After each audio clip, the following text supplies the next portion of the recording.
kalau kita melihat preferensi publik, kira-kira preferensi politik apa yang akan mereka jadikan sebagai sandaran pilihan datang ke TPS? Satu, Bang, kekuatan Ganjar dan Mahfud itu, Hmm. yaitu kekuatan untuk mendatangi masyarakat secara langsung. Ini staminanya yang mesti dijaga. Masyarakat itu kan senang kalau mampu mengakses secara langsung pemimpin ataupun calon pemimpin yang akan bertanding. Bicara dari hati ke hati tentang ya layaknya sebagai manusia satu sama yang lainnya. Jadi bicaranya tentang humanisme lagi, bukan Hmm. bicara tentang intensi-intensi negatif yang terkait dengan di ruang maya dan di media sosial yang ini hanya berkubang pada satu kubangan yang tidak pernah melebar dalam kondisi yang lebih besar.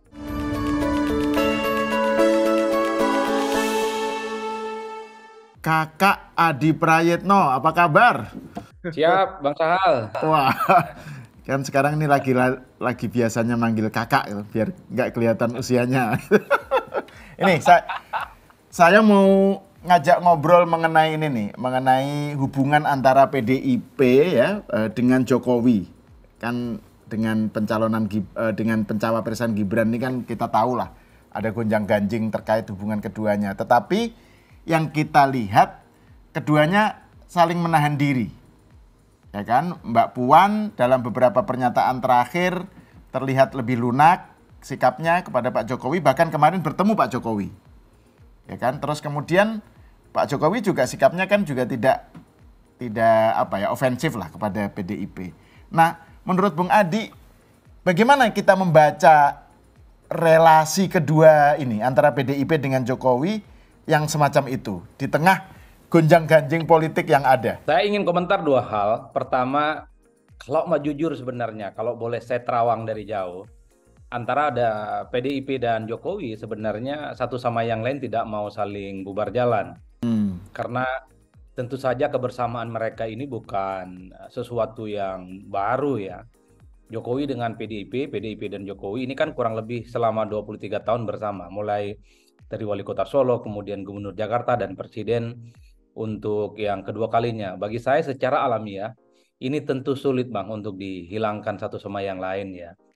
Cuman memang agak rumit cara menjelaskannya ketika ada persoalan pilihan politik yang berbeda di 2024. Apapun judulnya, Jokowi sudah merestui Mas Wali Kota Solo, Gibran Rakabuming Raka untuk maju Pilpres yang saya kira itu secara fatsun politik berhadap-hadapan dengan PDIP yang sudah mendeklarasikan Ganjar sebagai kontestan di Pilpres 2024. Jadi dalam konteks itulah siapapun pasti agak rumit cara membayangkan bagaimana hubungan Jokowi dan PDIP. Itu satu hal ya.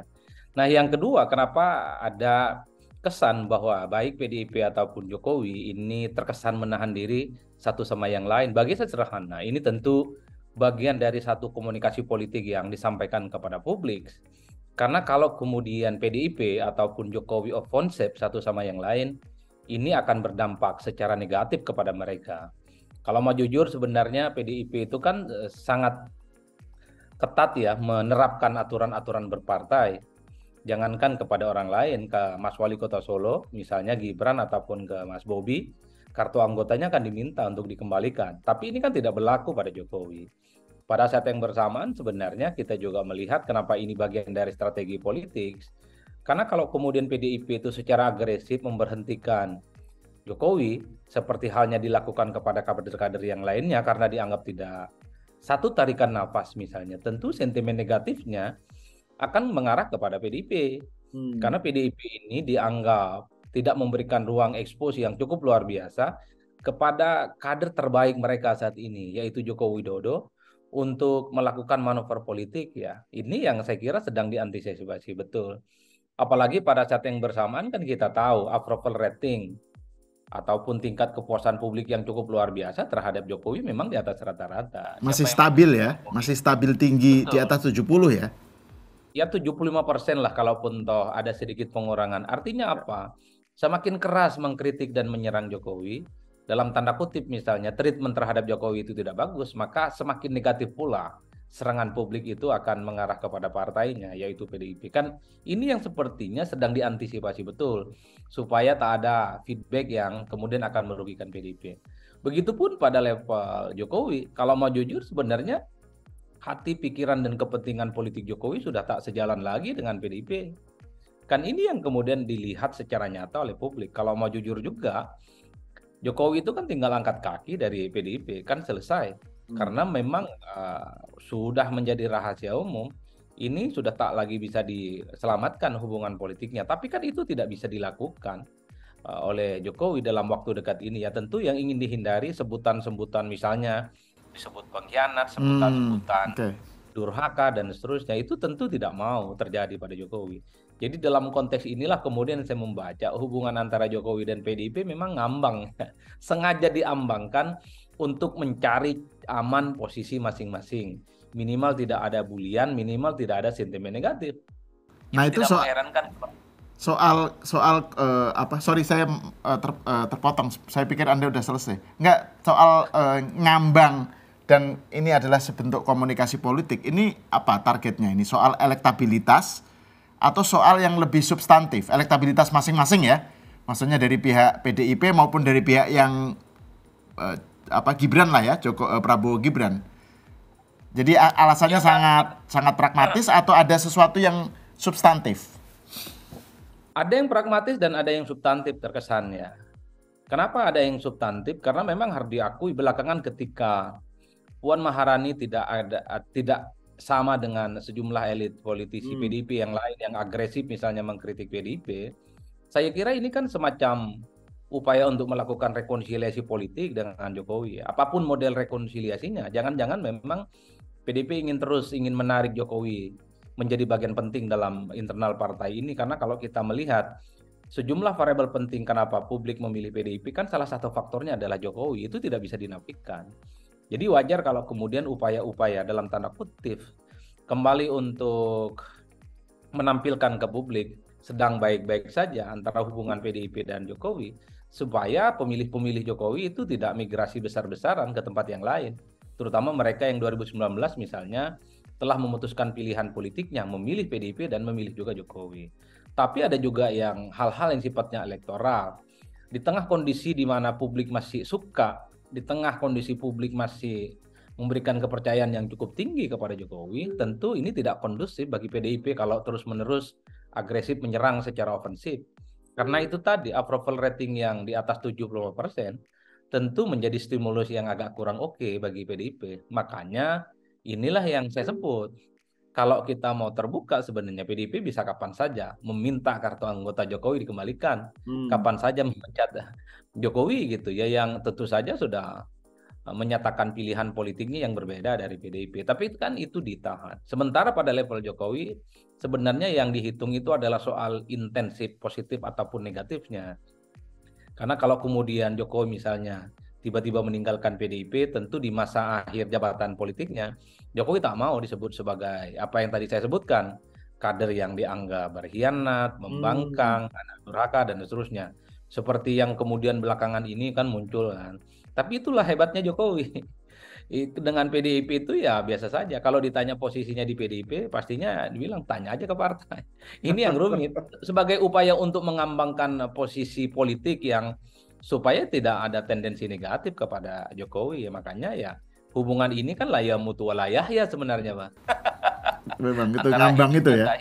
Nah, tapi kalau ini Bung Adi ya, kalau kita lihat di internal PDIP-nya sendiri ya, kan ada yang bilang bahwa PDIP itu kan betapapun bukan satu faksi, Pak. Ada beberapa faksi lah, setidaknya ada faksinya Puan Maharani yang lebih akomodatif, lebih terbuka, mencari celah-celah untuk dialog, bahkan juga lunak terhadap Kaisang, terhadap Gibran, dan terhadap Pak Jokowi. Sementara itu ada juga kubunya Prananda yang lebih pokoknya tegas memenangkan Ganjar dengan cara yang lebih ofensif dan lebih keras gitu ya. Itu misalnya diwakili oleh Hasto, Adian, dan sejumlah aktivis PDIP yang lain gitu, kader PDIP yang lain. Nah, ini Anda melihat ada pandangan semacam itu bisa ada datanya nggak? Ada evidence-nya nggak itu? Pandangan semacam itu. Tercermin dari kasus ini. Ya, kalau kita melihat sejumlah pembicaraan publik ya, ataupun pembicaraan di kalangan aktivis, seakan-akan memang sikap di internal sejumlah elit PDIP ini kan terbelah ya. Ada yang agresif, ada yang lunak ya. Entah itu mewakili faksi siapa.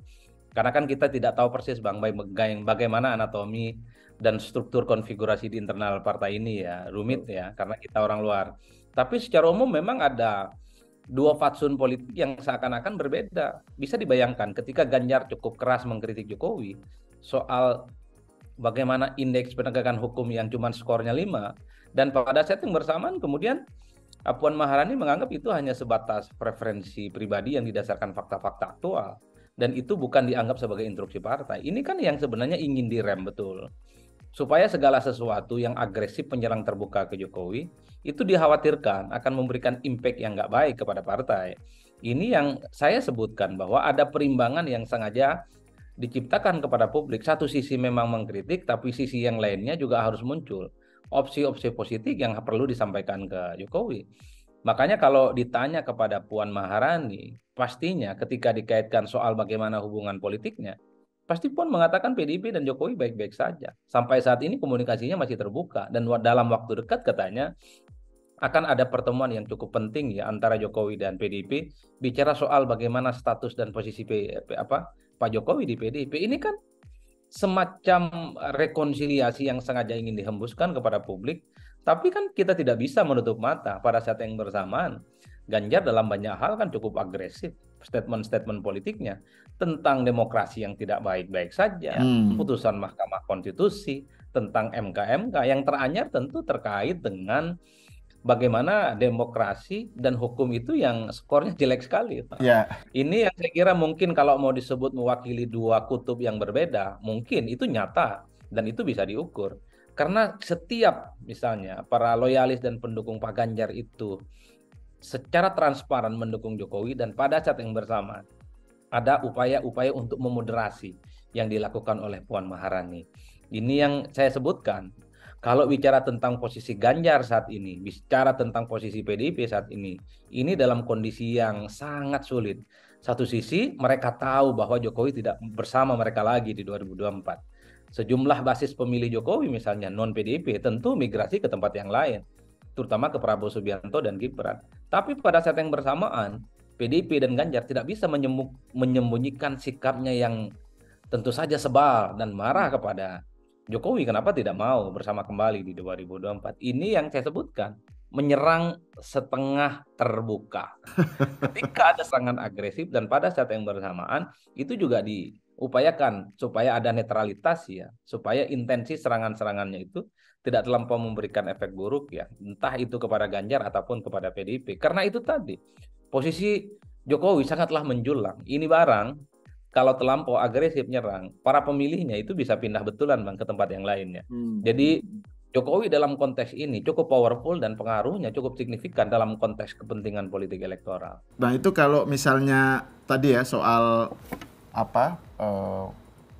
pertimbangan bahwa ada kekhawatiran bahwa misalnya dari pihak Jokowi ada kekhawatiran menurut Bung Adi bahwa jangan sampai dikesankan terjadi pengkhianatan atau kacang lupa kulit gitu kan, itu macam pembangkangan pembangkangan. Sementara dari PDIP bahkan ekstrim Bang katanya anak durhaka atau apalah, anak durhaka, malin kundang kayak gitu-gitulah. Sementara dari PDIP ada kekhawatiran bahwa mereka nggak mau dicitrakan menjolimi atau pokoknya meng-kick out kader terbaik dan seterusnya. Jadi ini sama-sama punya kekhawatiran-kekhawatiran semacam itu. Gimana Bung Adi melihat? Ya pastinya kalau kita men-tracking satu persatu ya positioning Jokowi dan PDIP, tentu mereka tidak mau memiliki tones negatif ya di mereka secara umum. Tentu bagi PDIP sekarang sedang begitu betul bahwa di tengah mereka secara kepartaian sampai saat ini itu solid, juga karena ada variabel PDIP Bang. Jadi kalau mau jujur sebenarnya dalam konteks pemilihan pemilu legislatif di 2024, Jokowi ini tetap konsisten, dan bahkan pemilih Jokowi yang merasa memilih Jokowi di 2019 yang lalu, ini masih tetap istiqomah menjadikan PDIP sebagai pilihan politiknya. Pada level pileg sebenarnya PDIP tidak terlampau khawatir. Tapi pada saat yang bersamaan, kalau PDIP secara terus-menerus, secara terbuka mengkritik Jokowi, bukan tidak mungkin yang istiqomah non PDIP pemilihnya Jokowi itu akan pindah ke lain hati. Makanya ini yang sebenarnya sedang diantisipasi. Tapi dalam konteks Pilpres harus diakui ketika Gibran maju, ketika Jokowi menyatakan dukungan dan restu politiknya kepada Gibran, secara perlahan ada migrasi pemilih. Orang yang dulu memilih Jokowi di Pilpres 2019 itu memang pindah memilih Gibran Rakabuming Raka. Karena apapun, Gibran itu adalah anak kandung yang orang juga tahu ini anaknya presiden. Ini hajatan presiden di 2024. Oleh karena itu sebenarnya kalau kita ingin pilah ya pemilih dari Jokowi itu, kalau bicara tentang kepartaian, mereka tetap menjadikan PDIP sebagai pilihan politiknya. Tapi ketika mereka bicara tentang Pilpres, pemilih Jokowi, non-PDIP tentu saja, mereka secara perlahan juga pindah. Tidak lagi bersama dengan Ganjar Pranowo. Dulu memang ketika Gibran belum maju, harus diakui, yang identik dengan Jokowi itu adalah Ganjar. Ganjar itu adalah replika, bahkan duplikat dari politiknya Jokowi. Karena Ganjar ini dianggap sebagai sosok yang sejak awal di-endorse dan mendapatkan dukungan secara terbuka dari Pak Jokowi. Tapi ketika Gibran maju diumumkan sebagai salah satu kontestan berpasangan dengan Prabowo, pemilih-pemilih Jokowi non-PDIP memang harus diakui di berbagai tempat. Melalui survei-survei yang saya kira sudah dipublikasikan, memang perlahan pindah ke Prabowo Subianto dan Gibran Rakabuming Raka. Ini yang saya kira memang masing-masing kubu, masing-masing pihak, terutama PDIP dan Jokowi sedang bersiasat betul, Bang, supaya untung dan ruginya itu bisa ditakar. PDIP tentu tidak mau kehilangan basis pemilih Jokowi yang memilih PDIP. Begitupun pada level Jokowi, mereka itu terutama Jokowi tidak mau gitu ya di masa akhir kekuasaan politiknya, kelompok-kelompok yang selama ini memberikan apresiasi yang cukup luar biasa itu justru semakin keras mengkritik Jokowi. Makanya Jokowi kan terkesan diam, terkesan cool. Bahkan kalau ditanya tentang keanggotaan partainya di PDIP selalu dengan nada yang tersenyum dan kemudian selalu meminta kepada publik bertanya kepada PDIP. Kan ini yang saya kira strategi mengambangkan supaya Jokowi pun tidak terus-menerus mendapatkan serangan-serangan yang agresif. Karena bagi Jokowi cukup sudah isu tentang politik kekeluargaan, cukup sudah politik tentang dinasti, cukup sudah terkait dengan putusan MK-MK. Menjadi senjata yang belakangan ini cukup agresif kan, menjadi amunisi untuk mendowngrade posisi Pak Jokowi. Meski kita akui sentimen-sentimen negatif yang terkait dengan politik dinasti, terkait dengan MK-MK, ini kan masyarakat yang tahu cuma di sekitar 25-30%, Bang. Tidak meluas secara transparan. Oleh karena itu, sekalipun PDIP dan Ganjar ini dalam posisi sulit ya, untuk memposisikan Jokowi seperti apa, karena memang tidak kondusif bagi mereka kalau terus menyerang Jokowi, satu sisi sebenarnya ada potensi besar yang bisa dikapitalisasi, misalnya suara-suara sumbang ya, dari kelompok-kelompok menengah ke atas, kalangan aktivis dan pro-demokrasi yang menganggap politik dinasti dan putusan MK-MK ini negatif, juga harus disampaikan kepada publik secara umum. Karena kan daya jangkau dan daya jelajah isu negatif yang selama ini tumbuh secara alamiah mengarah ke Jokowi, ini kan cuman terbatas pada segmen kelompok pemilih tertentu. Dan di medsos, terutama ya. Dan di media sosial, dan tidak terkonfirmasi di survei-survei. Karena secara umum, masyarakat kita hampir sekitar 56% merasa tidak tahu, merasa tidak penting urusan-urusan dengan putusan MK, merasa tidak penting dan tidak tahu urusan-urusan dengan politik dinasti. Bahkan ada permakluman politik kekeluargaan itu. Bahkan banyak yang mengapresiasi putusan MK karena ini menjadi pintu masuk kepada Gibran Rakabuming Raka untuk menjadi salah satu kontestan mewakili kelompok muda di 2024. Ini yang saya kira kondisi alamiah ini kalau bisa didesain harus sampai kepada publik, harus sampai kepada masyarakat. Kalau kita bicara tentang teori komunikasi politik dan marketing politik, isu-isu negatif itu percuma kalau tak jadi preferensi pemilih, Bang. Isu-isu yang selama ini merugikan salah satu paslon misalnya, merugikan Jokowi, merugikan Gibran, merugikan Prabowo Subianto, kalau yang kemudian terkonfirmasi hanya sebatas 15-25% misalnya, itu kan nggak kondusif. Itu tidak agresif ya untuk mendowngrade tingkat elektabilitas sang capres. Oleh karena itu, bagaimana narasi tentang sentimen negatif yang saya sebut putusan MK-MK, soal posisi paman gitu ya, posisi politik dinasti, ini sampai mengalahkan isu-isu yang selama ini dikonfirmasi sebagai tingkat kepuasan kepada Pak Jokowi. Kalau mau jujur sebenarnya, Prabowo dan Gibran kenapa elektabilitasnya agak sedikit leading secara signifikan, Ini tentu tidak terlepas dari posisi Pak Jokowi. Karena Jokowi tingkat kepuasannya di atas rata-rata, orang menganggap kinerja Jokowi bagus, kemudian Jokowi dianggap memberikan dukungan politiknya secara total kepada Prabowo dan Gibran. Secara perlahan, publik itu tidak terlampau memakan gitu isu-isu sentimen negatif yang hanya muncul di ruang maya, di media sosial, di kelompok-kelompok menengah ke atas. Ya inilah pemilih kita, Bang. Mau gimana coba? Iya memang. Nah tapi gini, kalau saya mau kembali ke soal tadi yang poin Bung Adi mengenai bahwa situasi hubungannya ini meskipun kita tahu ada ketegangan, tapi kan dalam penampakan publik kan mengambang, dibikin mengambang, ya kan? Baik masing-masing menahan diri. Nah, tapi kan sekarang ini mendekati kampanye, Bung. Mendekati kampanye dan mau nggak mau kan harus ada ketegasan sikap nih. Baik dari pihak, iya kan Ganjar Mahfud kan tetap harus menang dan itu kan membutuhkan sebuah strategi kampanye tertentu. Nah, situasi kampanye yang membutuhkan ketegasan sikap ini seberapa jauh nanti berdampak terhadap tadi hubungan yang mengambang antara PDIP dan Jokowi.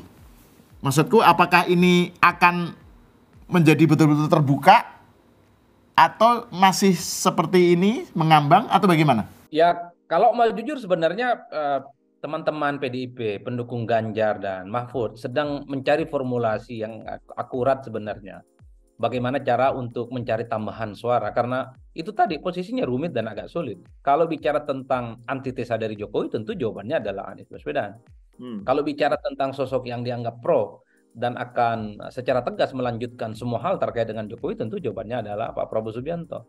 Bisa tidak di antara dua kutub besar ini, antara Prabowo Subianto dengan Anies Baswedan, Ganjar Pranowo, Mahfud MD, dan teman-teman PDIP memformulasikan satu sikap politik yang menjadi titik temu.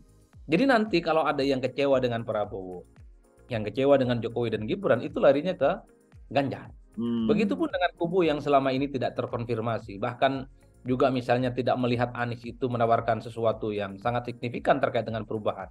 Kecewa, mentok, dan kembali kepada pemilih ke tengah, yaitu memilih Ganjar dan Pak Mahfud. Cuman formulasi ini rumit, karena di tengah kecenderungan pemilih kita itu hitam putih, kalau nggak hitam ya putih, kalau tidak merah ya apa namanya ya putih, kan itu pilihannya, Bang. Pilihan untuk menjadi di tengah itu memang tidak gampang, tapi satu hal kalau soal strategi kampanye politik ya, saya membaca Ganjar dan Mahfud akan menyerang, tapi ini serangannya masih setengah tertutup dan setengah terbuka. Satu sisi mengkritik, tapi satu yang lainnya mengapresiasi. Ini adalah strategi di tengah memang yang saya kira sedang diuji cobakan menuju Pilpres 2024 yang waktunya tinggal 3 bulan. Karena kalau kita akui dulu ketika Ganjar mengatakan rapot penegakan hukum Pak Jokowi itu angkanya cuma 5, tapi pada saat yang bersamaan Mahfud mengatakan itu bagus kok sepanjang ya Jokowi itu jadi presiden. Ini kan yang saya sebut serangannya setengah tertutup dan setengah terbuka. Bagi saya ini adalah upaya-upaya untuk terus membendung supaya pemilih-pemilih Pak Jokowi yang saat ini masih banyak juga yang ababil, ngambang iman politiknya, itu tidak migrasi ke tempat yang lain, Bang. Tapi kalau kita melihat preferensi publik, kira-kira preferensi politik apa yang akan mereka jadikan sebagai sandaran pilihan datang ke TPS? Satu, Bang, kekuatan Ganjar dan Mahfud itu, yaitu kekuatan untuk mendatangi masyarakat secara langsung. Ini staminanya yang mesti dijaga. Jadi kunjungan dari satu tempat ke tempat yang lain, ini akan menjadi insentif yang ke depan akan diuji betul. Karena masyarakat itu kalau ditanya soal kira-kira model kampanye seperti apa, model komunikasi politik seperti apa yang diinginkan oleh sang capres, mereka, pemilih kita, masyarakat kita senang dengan calon-calon pemimpin yang sering bertemu dengan mereka, sering bertegur sapa, sering selfie, sering berkomunikasi, terlepas apapun yang dibicarakan. Masyarakat itu kan senang kalau mampu mengakses secara langsung pemimpin ataupun calon pemimpin yang akan bertanding. Jadi bicaranya nggak perlu berat-berat, Bang. Nggak perlu bicara MK-MK, nggak perlu bicara tentang politik dinasti, tinggal selfie-selfie, tinggal foto-foto, tinggal live in di situ, stay di situ dengan masyarakat. Bicara dari hati ke hati tentang ya layaknya sebagai manusia satu sama yang lainnya.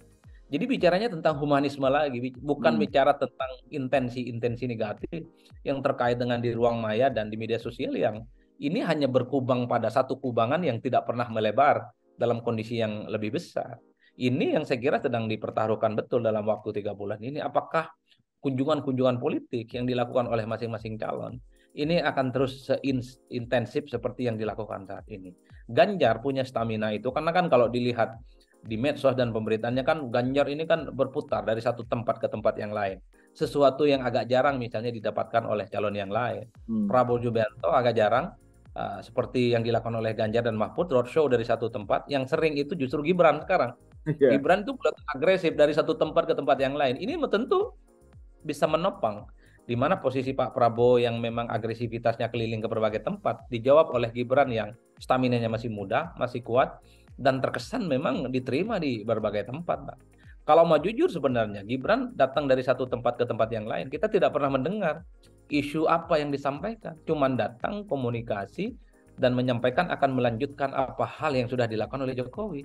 Masyarakat kita itu kan pikirannya pendek, senang dengan calon yang mendatangi mereka, diajak selfie, ngobrol-ngobrol, makan bareng, selesai. Udah itu saja yang diingat nantinya datang ke TPS. Dan TPS-nya nanti didatanginya pas tanggal 14 Februari lagi, hari Valentine's. Hari kasih sayang kan? Betul, pas hari kasih sayang. Masyarakat kita itu, sorry to say, entah apa yang terjadi dengan pemilih kita. Nggak terlampau jelimet pikirannya. Politik identitas lah, politik dinasti lah. Itu nggak masuk, Bang. Itu nggak masuk. Mereka tuh taunya ya kalau bisa pemimpin itu sering berkunjung, syukur kalau bawa bantuan sosial. Itu yang diingat. Oke, terima kasih Bung Adi Prayitno atas diskusinya.